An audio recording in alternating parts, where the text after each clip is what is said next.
First of all, when it comes to finances and house chores, I feel like that those are very different dimensions. Reason being, when we say it's either finances and house chores, what about the other things that different people do in the home? And I'm not being biased on one side, because when it comes to the man does the handiwork at home. When it comes to fueling your vehicle, you expect the man to be doing all the mechanical work at home. When it comes to nurturing kids and all that, a woman is expected to do that. So when it comes to house chores, I do not believe it's an either or. I do finances, you do house chores, but that being said, the work of the man is to be the provider. So you can't tell me that you're not providing because I'm not the one who's taking the rag to mop the house. If you perform your duties as my man, you provide fully. I expect you to provide like from everything to even to me as a human being. I expect my hair to be done, my nails to be done. I expect that from you. And in return, I will play my part.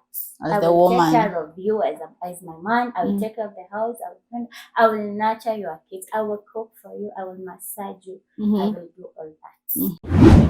Personally, I believe in everybody should have their own account first of all, and then we should have a joint account for our joint projects. That is what I believe in. For something like a shamba or a land, a piece of land, I believe that land can be written two names. Properties, you can always have two names in them. You must agree. Yeah, exactly. Now this is a discussion that you should have. How are you going to have our investment? Personally, I believe in joint investment because when you are two, you can go far. Other than concentrating on you as an individual. Mtaka kila mtu ana mark time on their side. Amta move haraka. But when you're two, you can go far.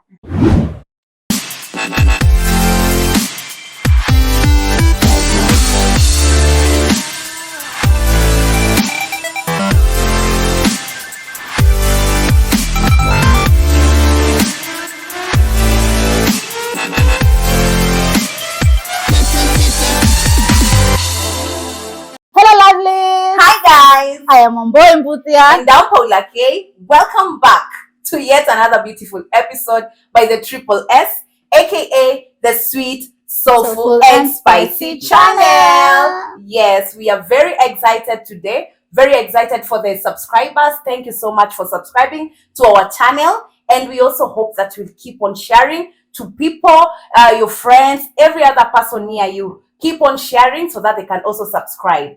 And on today's episode, we have beautiful and amazing guests. We are very happy because it's our first time doing hosting, and we are happy to have these two amazing, beautiful ladies. So I'll give them a chance to introduce themselves. Karibu sana. Welcome to our channel, and thank you so much for agreeing and accepting to be part of the Triple S. We are so honored and humbled to have you. Yeah, so thank you. Karibuni, just introduce yourself. Hi guys, my name is Moringi Mboro, and I'm so happy to be here. We hope to have a good interaction with you people. Thank you. Hi guys, my name is Evelyn Gathoni. You can call me Mama Ethan or Noni. Na nimeshukuru kwa hapa, and I hope it's going to be fun. Exactly. Yes. So I hope mumekuwa na hiyo energy ya kusikiza and to watch the video till the end. It's going to be very interacting. We are going to have a very awesome time here, and the topic we are going to discuss is also very engaging. Na ni kitu pia nyinyi mtapenda kusikia. So make sure watch till the end. Na subscribe. Ebo visitors waambieni wa subscribe. Please subscribe, share, comment. Let's support this channel. Exactly. Yes. And make sure that you hit that notification bell. So anytime we upload a new video, you'll be among our notification gang. Sawa. So on today's episode, we're going to be discussing about should finances and gender roles be splitted into 50-50.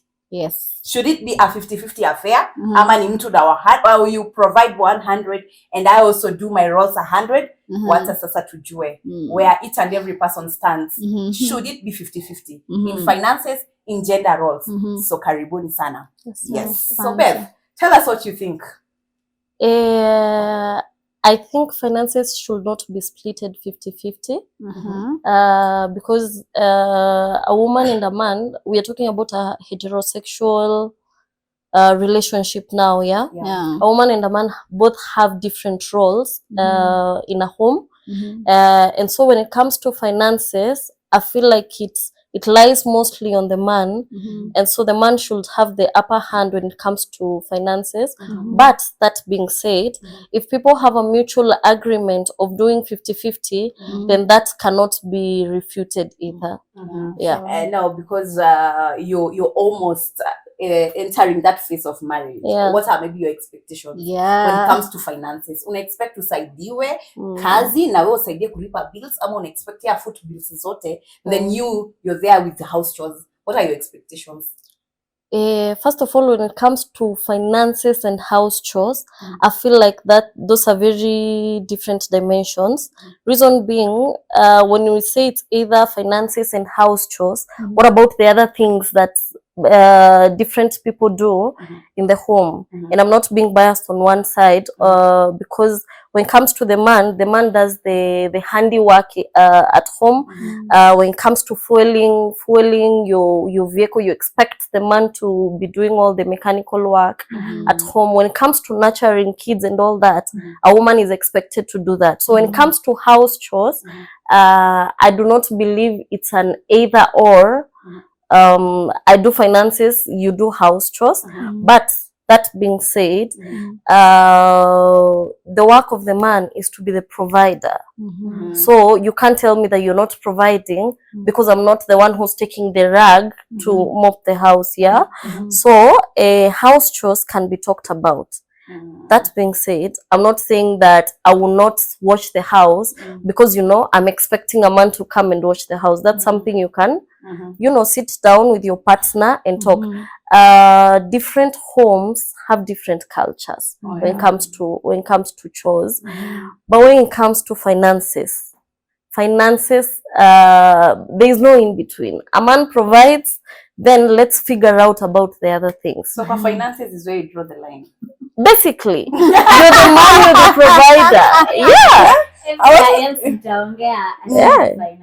Well, we can talk. You're talking about personally. I know. As a person, as Beth, my expectations is that my man is going to cover the biggest part of the bills.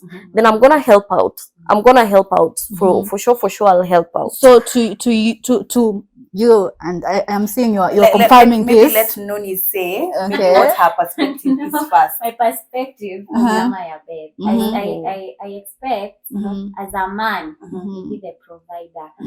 As a woman, we are submissive to providers. You don't provide, then you cannot tell me anything.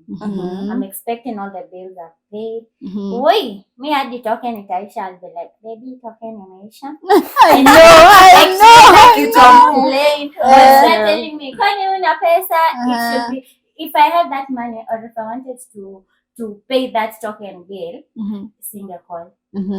So me personally, I expect, and if you perform your duties as my man, you provide fully. I expect you to provide like from everything to even to me as a human being. I expect my hair to be done, my nails to be done. I expect that from you, and in return, I will play my part.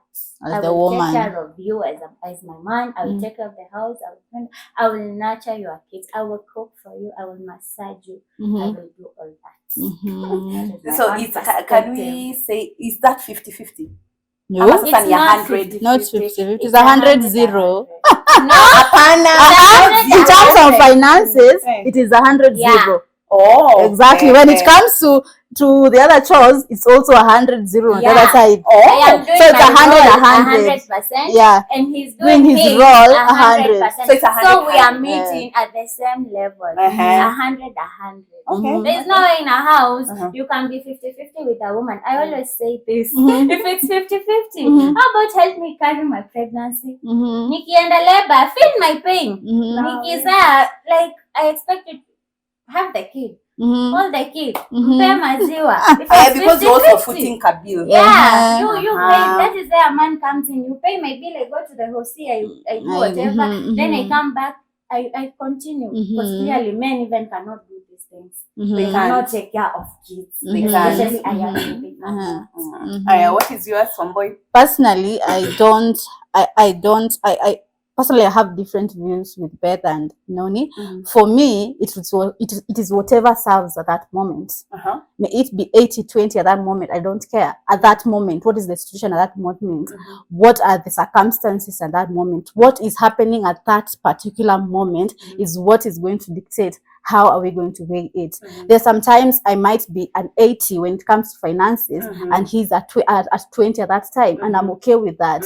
If sometimes he's at 90, he's at 100, I am at 0, it's okay for me. I don't go with he's the man, he should provide fully. Okay, he's the provider. That one we cannot rule out. He's the provider, but the situation at the moment is what is going to dictate how are we going to do this. How are we going to weigh this? Is it 50-50? Is it 100-100? Whatever. At that moment,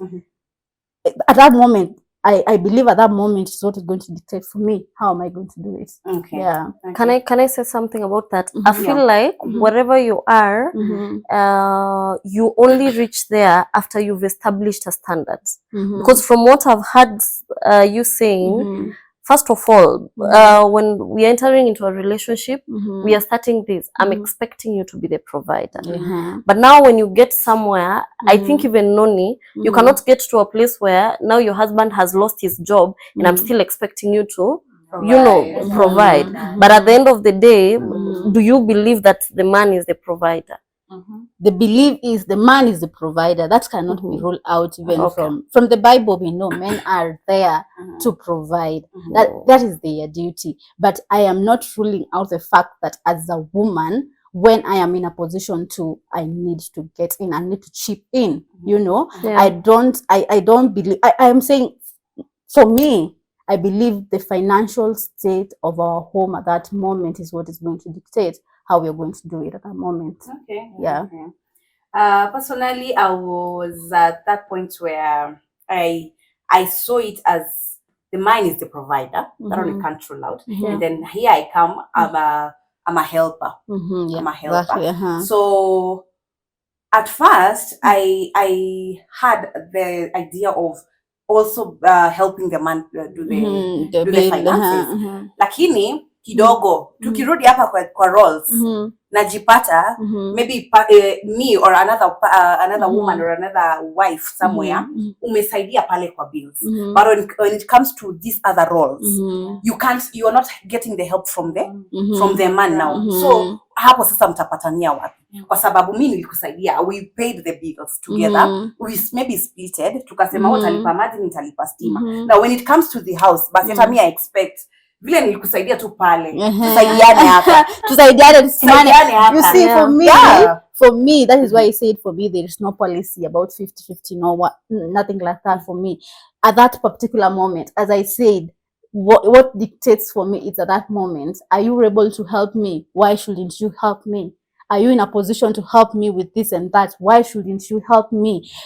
For instance, I am cleaning the utensils, or I am cooking, or I'm doing some chores, and you're there seated. You're in a position to help me. Why shouldn't you help me? I don't understand. The problem is tradition. Exactly.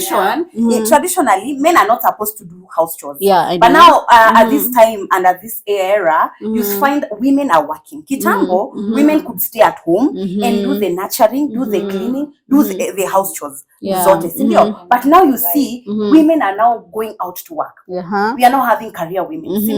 So when I go out there to work, the man man will expect me to chip in kwa bills, but at the same time I expect I come fully responsible to the other house chores. Yeah. So now there is where the problem lies. And I think it's the main reason why I said finances and chores are very different. You see, if you keep expecting that I'm helping you with bills so that you can help me with washing utensils, then that is going to be a whole problem. When it comes to things like chores, it's very important to sit down and have that conversation. Yeah, I'm expecting you to help me with chores. Is that possible or not? So that if you know that it's a trigger for you, if he's not helping you with chores and then he expects you to give the money, then don't give the money. You know, if for you it's an either or, then don't give the money. Sure. But if you take them as separate entities, like I said, people have very different cultures. Somebody like Noni has no problem with being the one who's being the home manager, literally doing the cooking. Let me know about how kids are going to be dressed. Let me know about how the house is going to be cleaned. You see? But now she's set a standard. Now me, I'm doing this. I'm expecting you to provide fully. But you see, some of these things you can't just expect without having a conversation.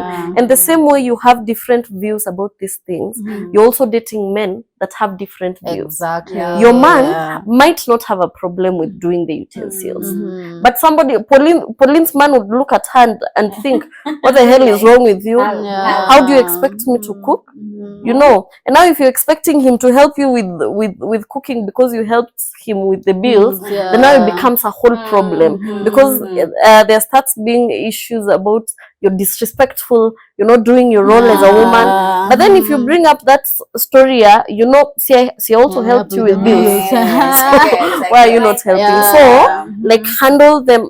My thoughts are, handle them as different, as separate entities, and tell him, you know what, maybe these are my expectations. This is what I expect you to meet. So that if he's okay with, in this house, there's no rule of who does what. Like Shireen is saying, if you're doing bills, let's do bills. If we come to the house, you do this and do this. That will work.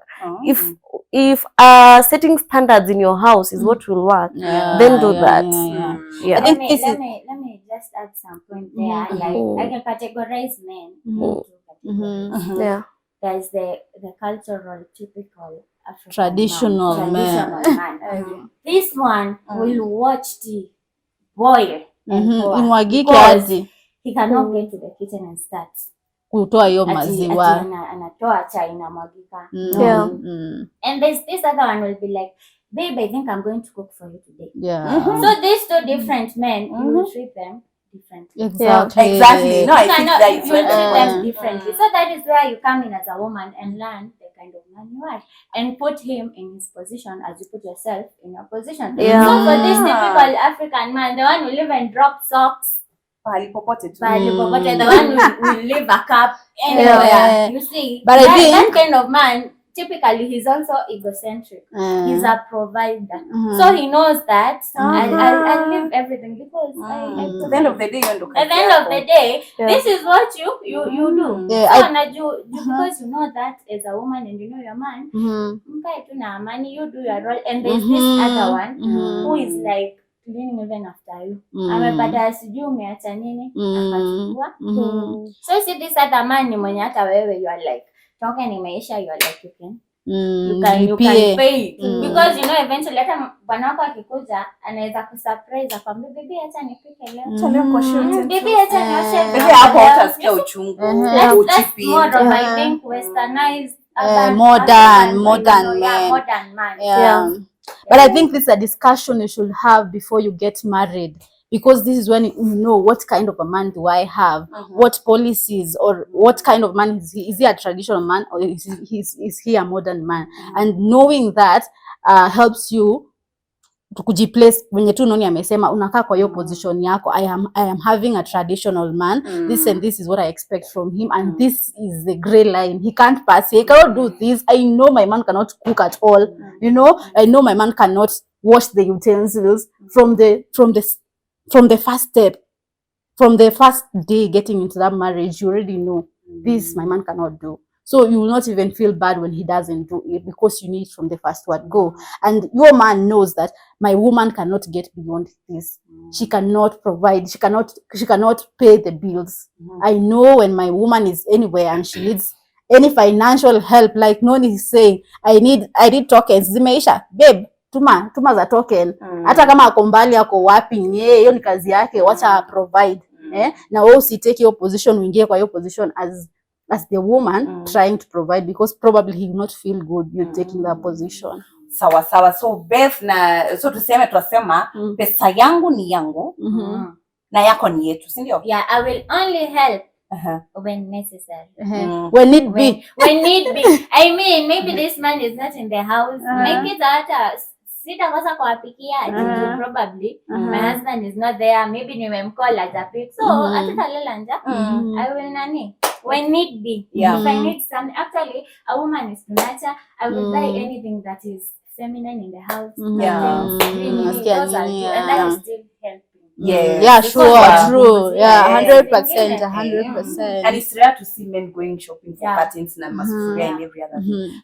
Now when it comes to these other investments, mutafanya aje? Akinunua shamba sasa, kwa sababu ni pesa yake, iandike under his name, ama una expect sasa ku include kwa title, anunue gari ku include hapo.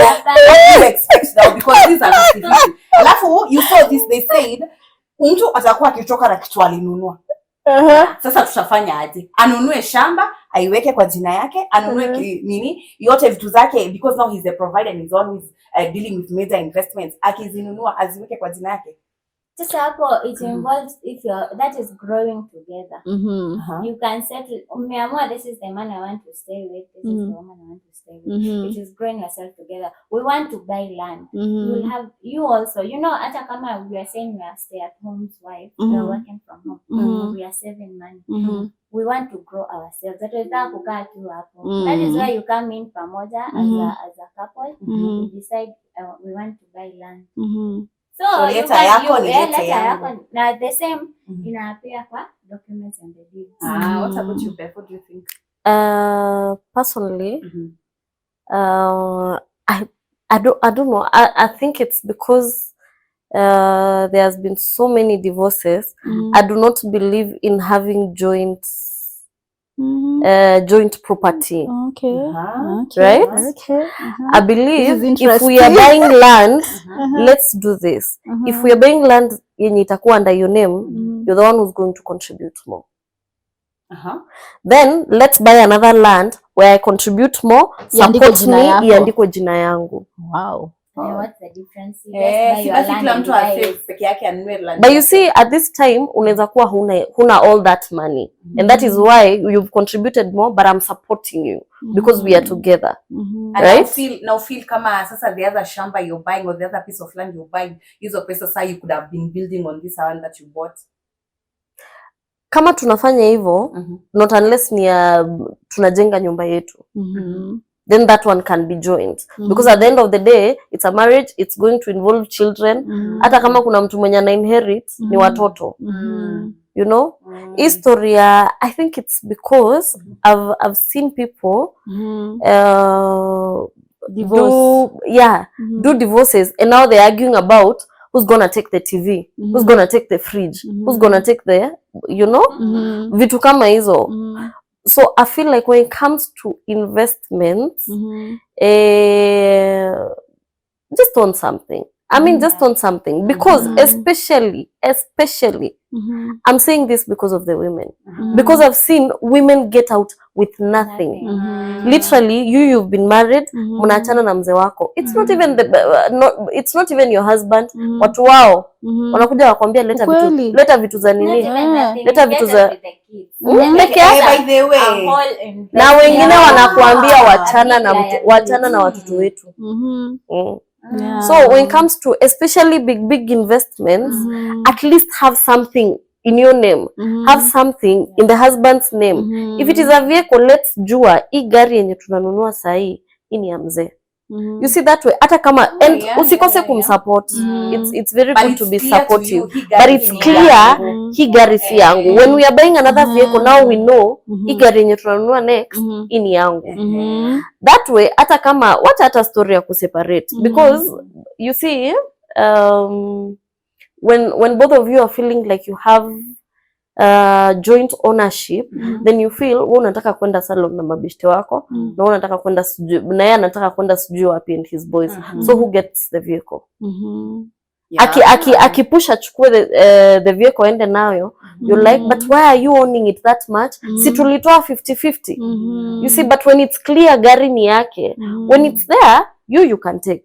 But when anataka kwenda nayo mahali, hakutakuwa na mgogoro ya I have to get the vehicle, I have to, you know? Sasa na wewe sasa wa 80-20 ama sasa tuweke zote kwa joint. Mimi when I believe that unajua sasa, okay, now do you believe, maybe we can, you know, all of us ask, do you believe in a joint account? Ati you have a separate, ya Beth and a Beth, ya John and a John, and then sasa kuna ya sisi wote wawili sasa tuweke pamoja. You believe in that? Tunaweza kwa have separate, but again we have a common 100%. Personally, I believe in everybody should have their own account first of all, and then we should have a joint account for our joint projects. That is what I believe in. For something like a shamba or a land, a piece of land, I believe that land can be written in 2 names. Properties, you can always have 2 names in them. You must agree. Yeah, exactly. Now this is a discussion that you should have. How are you going to have our investment? Personally, I believe in joint investment, because when you are 2, you can go far. Other than concentrating on you as an individual. Mtaka kila mtu ana mark time on their side. Amta move haraka. But when you're 2, you can go far. So what I believe in is that you have a joint account. Probably if you have insecurities with probably this one having a car and me not having a car, let us save enough to buy 2 cars at the same time. If that is what you know it's comfortable for you. If you are afraid, if we could share this and buy her car or his car, you're going to feel entitled or not comfortable because you're not included in it. Then let us save in our joint account together. This is for our cars. Let us get there. Then we buy it together. Yeah, for me that is what I believe in. I believe in joint working together. That is my focus when it comes to investment and building each other. I believe in working together. Your joint account, hiyo ndo inasonga.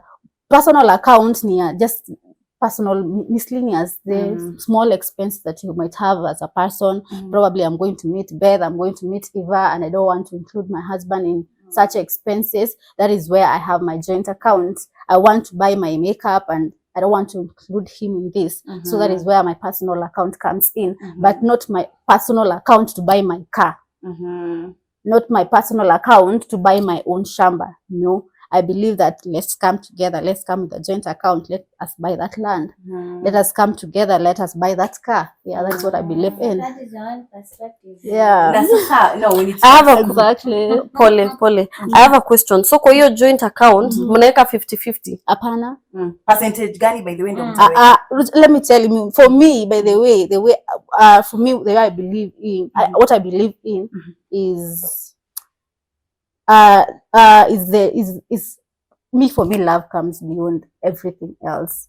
You know, what am I having at that time? Unajua, probably you have 100,000, I am having 50,000. Ni sawa? Before you go on, kabisa. You know, this love is a feeling.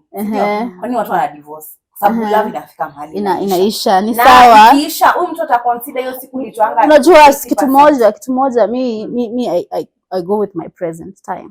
I don't want to think about divorce might come in. Wacha ilikotange hapo, I deal with it when it's there. But I will not run my present time thinking about what if a divorce come? What if a divorce come in? What if this happens? I am not even about a divorce. What if you want to do something, an investment that both of you do not agree about? How will you handle that?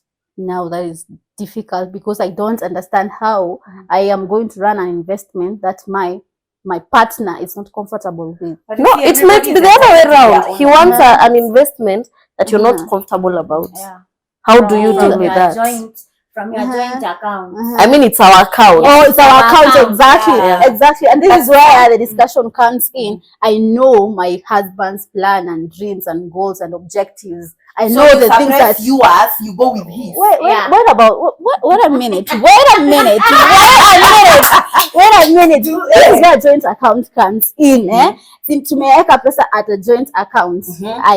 I know my husband's dream and he knows my dream. We bring together our dreams and goals. Which one are we going to achieve first? Is it your dream? It's okay. Let's go for that. Let me help you. Let me push you towards achieving your dream for now. When yours is achieved, let's go to the next. When was the next? It was yours. Let's push your dream until we achieve this dream. You know, at times comes when there is change. Now, what change? Like change in the dreams and visions. Maybe I was dreaming of having a shamba, but sasa nitake comfort ya gari. At that particular time where tuko tumekufa na shamba. But here this other person comes and nataka gari. Nataka convenience. Now to you know our priority as a family sahi. But sasa unaona akili yake na mentality yake imechange sasa. Our focus kwa land.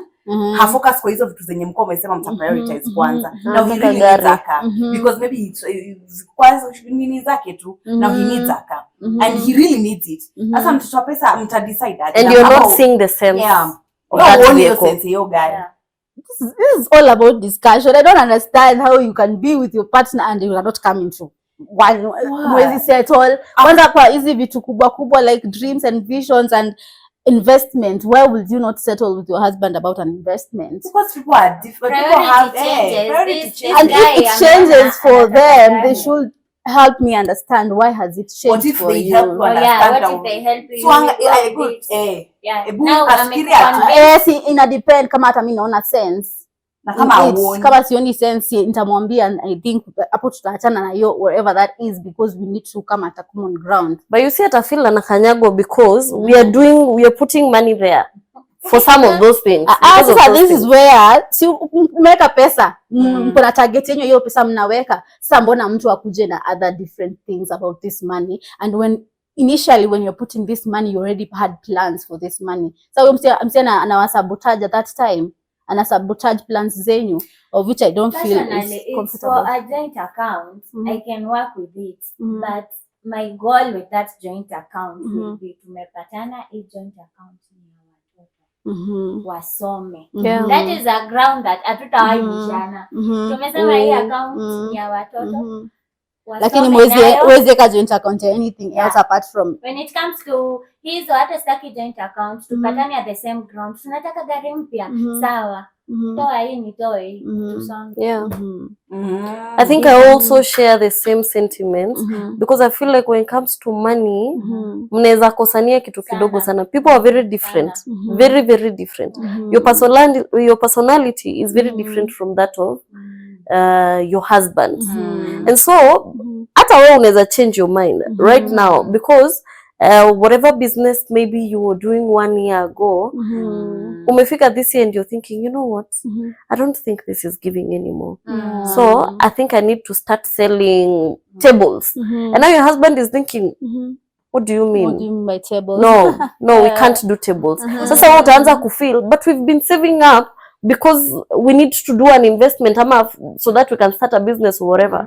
And if he's not seeing your sense, you know you can't move past that. So utakuwa ukifeel ni kama this money is necessarily invest wherever it is if I am not in, because this was an agreement. So this person has to do the work of convincing me, and if I buy whatever they are saying, I can go with it. You see, with what Beth is saying, hapa you either choose. Noni anasema, hii joint account tumeweka is because of the kids we have. And this is where opinion is relative. This is where opinion is relative for everybody. For me, this is mine, and I stand with that. And for Beth and for Noni, this is what they are thinking. A joint account should be for children, but for me, it should be more than just for children. For me, it goes to the extent of doing investment together. That is for me, and I believe my opinion is relative. So for me, that is what I stand with. Hii joint account, you know, I want to work with my husband every step in life, be it the minimalist things, hata kama ni kubai TV, nataka kutembea na my husband hand in hand. I want to be there with him until the end. And again, my take on the joint account, we will sit down, have the amount we are putting in monthly equal. It's not a matter I'm giving in 100, you are giving in 50, or I'm giving 20, my hubby is putting 100. It will not make sense. For me, it will make sense. Nina take advantage. It will make sense for me because nimewambia initially, as I said, I don't advocate for 50-50. Is at that position in life, what can you offer? And having committed your life to your partner, I don't believe why you should come at we toa 50. Na unajua mimi Jolene wezi 50 kabisa, lakini mimi najua maybe ninaweza, mimi yenye ninaweza bibi ni 10. Sasa madam, ndio mnaongea. Ndio mnaongea. Tunapatana kwenye sote tutamix. Si nimeambia I don't have this amount. So tutapatana tuseme, what can you afford? I can afford 20 G's monthly. Yes, you can afford 20 G's monthly. Yes. Na maybe kama yeye angetaka kuweka hata 80. Ni sawa, but sasa mimi nimesettle na what I can afford. Exactly, that is why I mean, if this joint account ni wewe, what can you afford? What can I afford? We bring it together. At that time, your position yenye mko nayo kwa life, because you know life changes and position changes. Hii time utakuwa na do, hii mwingine utakuwa na do, ita change tu hivi. So hii joint account ni what can you give, as in this is a matter of honesty and being intentional about whatever you guys have and plans you have in life. Hey, babe. I also think I'm really thinking about that.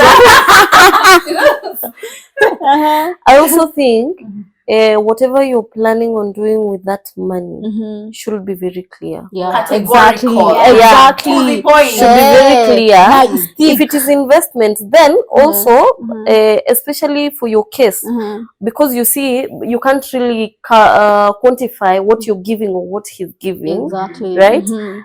Speak about what if you want an investment that I don't agree with. How do we move from there? Exactly, that's a discussion, you know, that you should have that discussion. How do we handle something that you want to do, because you will always have such instances. So how do we handle something you want to do and I don't want to do? Ama the other way, do we just let it go?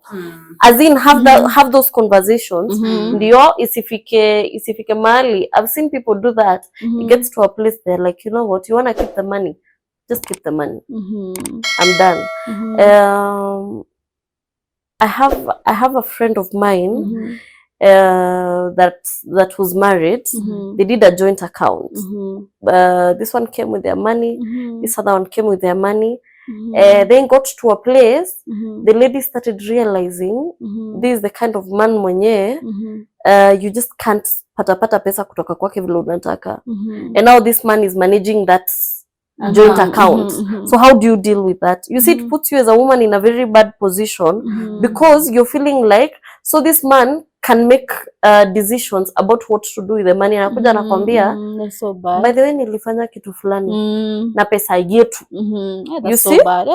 So it's very important to set clear standards of and expectations of about the so there's this joint nini, I'm giving this, you're giving this, ama like you're saying it, ama you say me I'll be giving 30%, you'll be giving 70% of whatever amount you have at that particular time, and this is what we are going to be doing with this money. Exactly. If we do not agree, then this is how we are going to be to be moving. If and we agree, case of anything, this is what we're going to do about it. You know, in case of any disagreement, are we going to divide it's half whatever it is, for sure. That is it's an agreement. I believe when it comes to joint account, it's you should agree, do we want this? And as I said at the beginning, you have your own accounts where you have your extra. You can do your extra with whatever you want. So this joint account, mtu hawezi kuzuia ati doing joint, you're not supposed to touch this. Hii inafaa kuwa your investment zenyu zenye plan. But sasa wewe uko na your own. Sasa this what you have in your own account, this is what you're controlling as a person. Nobody is coming to your space when it comes to your own personal account. Kwa sababu, and then I also think you can also put some regulations concerning the joint. Mseme kwa bank, if I am not there. Lazima joint account zinakuanga hivyo. Tukiwa sisi wawili we both sign for this money to joint account kwa hivyo. So you come up with that rule. Lazima iko kwa bank. And then now this man now is providing 100. Sindio? Na wewe you're providing 100 huku kwingine kwa gender roles. Then there's this type of men that will now stay away from any responsibilities that comes with the other roles apart from providing. Uko na watoto na sasa because yeye ndo analipa fee ama yeye ndo analipa rent na anafanya hizo vitu zingine, hata kujua watoto wanasoma aje, hata kujua homework imefika wapi. Yani he is a father but not a father figure. How do you deal with those? No, tell us. Kwa sababu sasa unajua atakuja akwambie mimi yangu ni kutoa pesa. Sasa wewe shughulika na hiyo kila kitu. And you expect as a man and as the father of the house, the father of these kids, akuwe pia concerned kwa maisha hawa watoto. Ama ajue kuku zinaendeleaje hata kama si anazilisha. We are not disputing the fact that you are providing 100%, but kindly be present. No specific kama masomo, it's a good thing as a parent kujua progress. Once in a while hata fanyisha mtoto wako homework. Once in a while take them out, go with them. Mi shughulia ati because I am providing, I should not be mentioned anywhere close. It shouldn't be there. You are providing, so the same one I provide. No, the same way this woman is taking care of the kids, you see, fully, and taking care of children, also at home and toddlers. It's not easy. It's a job like us women. Hata tunapaswa sasa tunaambia hapo nitumia allowance ni muhimu.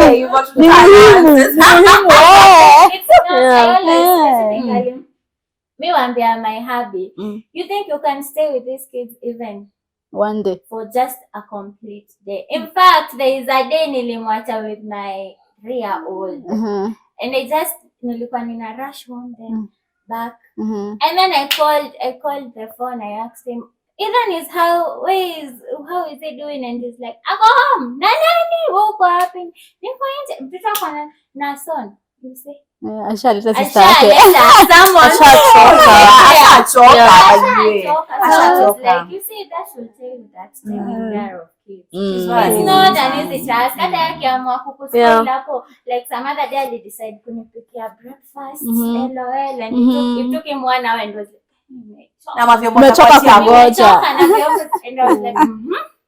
Bas. Unaona guys? Na una rotate around the clock niwe na hao watoto na every other. Running the house is not easy, especially if you have toddlers. It's not easy. Sorry. Yeah. My thoughts are some of these things that we as women go through is because that is the standard you have set for your man. Exactly. Yeah. If you set a standard for your yes. Some of these things we go through is because that is the standard you've set for your man. Why on this planet, as a woman, are you showing this man that you're superwoman? Why are you handling everything in the house? Why are you doing that? Why are you letting this man just come in the house? Ameinua miguu ameketi. You don't even care about your children. First of all, if you're single, as I am, make sure you look at these things before you settle down. Exactly. Because when you settle down, it will be hard. There's very little you can do about a man that really doesn't care about the children. But this is the standard you can set for your man. I am not Superman. So every once in a while, especially if a man is not helping out, stop doing everything. Let things burn. Let them burn, and then he'll know kuna kitu inafaa kufanyika. Usikuwa wale wa mama wenyewe. You see now all of us are career women. Ndio. Umetoka uliamka 5 in the morning. You prepared everything, Madam Superwoman. You prepared the children, you prepared that husband, akaamka tu akatake breakfast akaenda. Ukaenda kazi. Probably wewe hata you are secretary, kazi yako ni kukimbia. Wewe na kuongelelea. from one direction to the other, boss wako amekutuma nini, you're tired. As a woman you're tired kabisa. Lazima make sure watoto wanachukuliwa sijui sangapi. Hubby is normally not able to pick the children. So wewe ndio huyo bado you discussed at 5. Wewe ndio huyo superwoman. Umeendea watoto. Umekuja make sure wamefanya homework sijui nini, umewaosha. The man, because now you're superwoman, ataingia kwa hiyo nyumba saa 2. Ndio limzoesha. I mean, you're handling everything. Yeah, exactly. You're handling everything. And some men don't see that as burdensome. Kwa sababu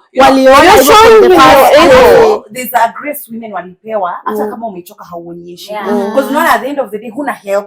Au ana expect akusaidie without knowing when ndio unafanya asikusaidie because ulimuonyesha you can carry this very well. So yeye atafunika macho, pretend haoni, akuje hiyo saa 2 akae kwa coach, achukue remote, nipatie maji, nipatie chai, mtoto ajui alifanya homework, alienda shule hakuenda, alichapwa hakuchapwa, alioga hakuoga because wewe ulimuonyesha hivyo. I think I can agree with you. Well, before I got married, I remember I was just single and I was in campus actually. I visited one of my auntie, and when I visited him, I saw the husband ironing clothes za kwenda church on a Sunday morning. Ameng'ang'ana yeye ndo ameletewa nguo zote za kila mtu wa iron, and he was just doing it comfortably. And then I asked my cousin, "Hey, mbona your husband is ironing?" Akasema aje, "Let me tell you, Shireen, when you get into that marriage like this, set your standards there and then." And then hapo tu before you add something, I can say before you need before na sasa ukishafika umeingia tu hivi ndio support my dear. Ukishaolewa yani what you know you cannot sustain doing, do not do it. Kama unajua kupeleka maji kwa bafu itakufika mahali uchoke usianze, achana nayo, kwa sababu hapo ndo ataanza kuona you no longer doing things the way you used to do. Unaona, because yes ungepeleka hiyo maji kwa bafu, umeingia watoto, you also need to give them breakfast. Sasa usibebe ubebe tu maji uende kaoge.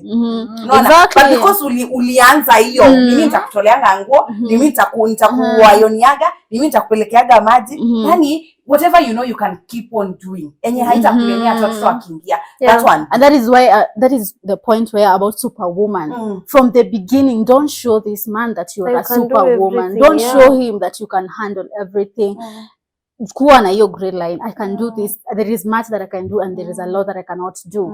So acha ajue from the beginning, this is where my wife can get and this is where my wife cannot get. Be comfortable to tell your husband, I am tired today. Can we eat from outside? Let him understand that you can get tired and it's okay to get tired from the beginning. You let them know. Unajua inaanzanga hapo mwanzo. Mwezi kana mtu 2 years alafu after 2 years unamwambia ati leo mimi sisikii kupika, leo nimechoka. Uwezi hata understand aje. Ama when you the first time you got your first child, ukamuonesha I can handle this child by myself. I can do all the chores. I can add everything all together. I can just do it. I am comfortable doing it. Alafu later on in life unaweza kumwambia umeshindwa, anashanga how you've been doing it. You've been comfortable about it. What are you saying right now?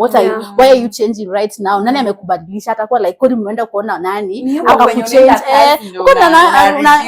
anakuharibu. Because from the first word go, what did you show them you can do and what did you show them what can't you do? And you see that is such masculine energy. Handling everything. You're showing up in such masculine energy. And that is where your husband even starts resenting you. Because I mean, you're doing everything. Anafika jioni, he's not even feeling needed in that house. Actually, per bills, what else does he help with? That is masculine energy. And it comes from you wanting to control everything. Mimi ndio naoshanga watoto, mimi ndio najua kuwaosha vizuri. Mimi ndio nawapelekanga. And you see, staki zifiliwe na house help. And you see, you forget. That can comfortably say that is what she wants.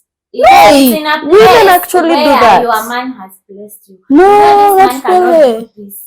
No, really. For instance, kama kuosha nguo, unapatanga most ladies wanasema aje, mimi sitaki nguo zangu sitaki zifuliwe na house help. You'd be surprised. I'm agreeing with No. Mtu ambieni tell us. Maybe kabisa sipendi. Si ati nataka ni jiforce ama ni portray your masculine energy. But ni circumstances. Niko hapa, huyu mtu yeye ni ajilaze. Nitafanya nini? Watoto watakosa kuona amejilaza. Ask for help. Ask for help. Exactly. This is a person who now we are talking about this traditional game. Me, I'm not saying help from him. I'm saying help from external help. If he cannot be if he cannot be there as an individual to help you, bring an external help that will play part. Exactly. Even though that is why we are saying mtu asijifanye superwoman. You cannot do, and you know your husband cannot do also. Can you bring a third party that can help you and want to bring? For even peace to reign, an overworked woman, you are always moody. Personally, if I am overworked, I will draw things. You will tell me this, I shout at you, I project. It's called projecting. Just project. And you know, there's nothing more non-attractive than a woman who's always moody. I know. Exactly. That man will be ataanza, umeona leo ameingia saa moja, kesho ataingia 7:30. Na unaona hivyo ikuwe mtindo, haizi fika kwa. Na unaona hii yote it goes round with you as a woman. What have you to what extent umejiweka wapi? Juu unaona ukijipea hiyo stress yote, unaji-overwhelm na kazi, unaanza project to your husband, anaanza ku-distance. Unaona it goes back to this point. You needed help, you didn't ask for it. But unaona pia msi-blame sana ability. Because these guys should be human enough. Maybe aone enye umechoka, afike akwambie sasa tutafute mtu. Yani akwe tu human. Now that goes to the point I want to make. Men have been programmed to know that women can handle everything. Anakulizanga wewe shinde ile siku utashinda kwa nyumba, ushinde kuiclean, utoanishe hizi vitu, alafu upate hujafanya kitu moja. Utakwambia si umeshinda kwa nyumba. You never see a if it's a lot of work. This lady just laid twins, and you cannot imagine akona help so ngapi. This lady decided, I am loving myself. Pray. Wa nyumba, wa watoto, wa kazi, wa watoto. Like, I'm not going to suffer. It should be like that. I agree 100%. You love yourself. That is why you'll be happy, peaceful. Now to project all that. And it's actually and it's actually a standard you set for yourself. Ndio maana unaonanga somebody's husband, our wanaume wenye wanakuanga sponsors, bibi yake ni good wife. Anafanya kila kitu. Anaangalia vitu huku. Hao mama atawapatangi time ya kuoga. Kwa sababu umeshinda shamba umekuja, then hata wainunuliwa kitu anaachiangwa 100. Huyu mzee akona slay queen huko nje, amemjazia nyumba, amempe house help, akona gari, amempatia house. It's because that is the standard of slay queen alisema. Wewe go to wife ulijionyesha, you know what, I can do everything. And by the way, it is let me go back to our point of finances. It's also very important to know your man, right? Ukikuwa wale wa mama wenyewe, baby tunataka nini? Tunataka kununua TV. Hata nilikuwa na 50k kawa mama. Weka hapo. Mwanaume anaenda aki withdrawing his help. Because I mean, you're able to do it. You don't need me. Hiyo pesa azipeleka pale pengine. Anajazia msichana nyumba, msichana ana live good life na good nails. Watu huwezi weka long nails. Because unaenda shamba aje. You know? Yeah, it's the standard you set for yourself as a woman. A man will never set that standard for you. And one thing I can tell women is accept that you can also get tired. Accept unaweza choka. Na una need help. No, una need help. Accept hiyo kubali tu. Unaona hata ile day uko overwhelmed during the day and your husband has not yet come home. This is something my husband taught me. When you feel overwhelmed during the day, tell me early enough, babe, today I feel very tired and exhausted. I don't feel like doing anything. He'll either tell me, for my husband, he'll either tell me, I'll come help you out, or can we go out and have a takeout, and that is comfortable. He will be comfortable with that because memonesha I can get tired and there is a point I can reach I cannot do anything and that is okay, and you should see it as okay. So don't take your responsibility. Today my wife is tired and since I don't feel like I can cook for her, can we go out? Can we have a takeout? Can we eat from outside? Can we order? Yeah, exactly. Yeah, so it all goes down to you as a woman. Tunaambiwa hapa mnajisikia tu wenyewe wa mama. Depende sana na tuache kungojea waone tumechoka. You know the burden of being around the home and taking care of kids and every other thing for household. You know how tiresome it can get. So tujipende sana and ask for help if need be. Just ask for help. Don't be that moody tired woman. You're the best because haupeani finances. Unataka kubeba hizi gender roles zako zote nazo zifanye zote. Tujipende sana. Yeah. Any other thing you have to add on that? I have a question. Now this is where it comes in with the finances and the gender roles sasa. Wewe unataka usaidiwe. Sasa we house help, nani anafaa alipe we house help? Tell me. I will start by that. So as I said earlier, maybe I'm for my man, I provide food. I'm telling you, when I say fully, I mean fully. At times I'll even just be there. I want bed sheets. Maybe I have the amount, but I'll be like, hey, I found a bed sheet for you. I have the money because I'm working, but I'm for him providing for you. Yeah, I understand. Fully. That is the set. That is the best name. I'm providing for him. So na yeye juu anajua my role ni kudo everything else to manage the house. Make sure nguo zake ni safi, vitu zake ni safi, anakula vizuri. So mimi ndo ninahitaji help. Exactly. Mimi ndo nimelegea yako. Nataka nikisikia naenda out. Naenda so that is one thing tuliongea na yeye. House help ni wewe. Anajua house help ni mimi. Exactly. Only when anaona sasa ile instance ya maybe you are sick or maybe you can't afford a help. Sasa hapo ndo anaweza ingia. But that is literally on me. And yeah, exactly. It should be. Women. It should be. It should. I don't believe that. Okay.